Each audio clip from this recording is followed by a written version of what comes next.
Hello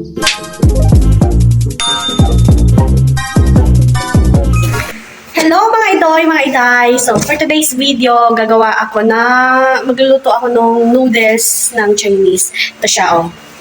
Yan, ito, oh. Sabi nila, hindi daw masarap. Kaya ang gagawin ko na lang, yung noodles lang niya, tsaka yung parang ganito.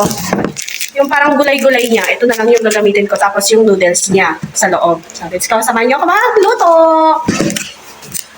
Bali, gagamitin natin itong noodles na to. Ito yung laman niya.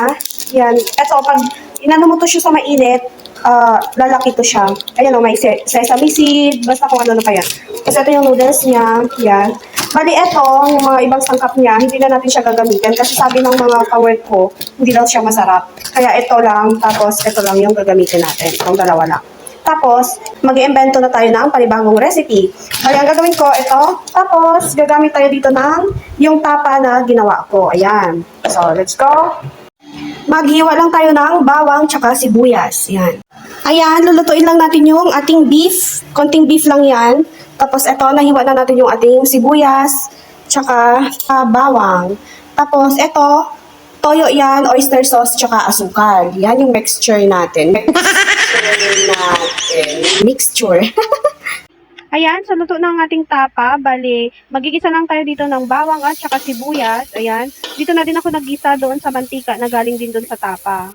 Tapos ayan, nilagyan natin siya ng tubig na mainit. Tapos ilalagay na natin yung ating paminta. Naglalagay lang ako dito guys ng paminta. Tapos, beef cube. Ilalagay natin yung ating kalahating beef cube. Yan. Tapos, yung paminta. Mga 1 teaspoon lang siguro o half teaspoon lang ng paminta. Yan. Tapos, ilalagay natin guys yung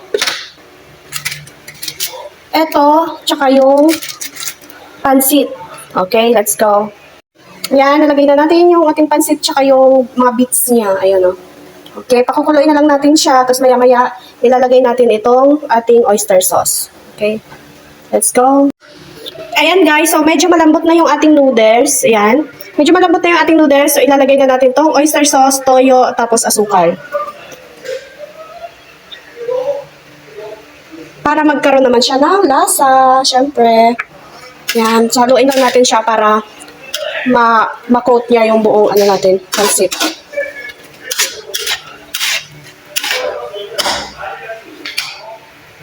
Tapos guys, ilalagay ko na din tong tapa natin. Dagdag na ang lasa. Tapos mamaya na natin siya titikman. Haluin muna natin. Ayan, luto na siya mga idoy, mga iday. So, lalagyan na lang natin siya ng mantika para hindi siya magdikit-dikit. Let's go! Tapos haluin natin. Ayan, so bali yung dinuluto nating noodles kanina, wala na po. Inubos na po nila. Wow! Inubos na po nila. Nagtulakan na. Ayan na, tapos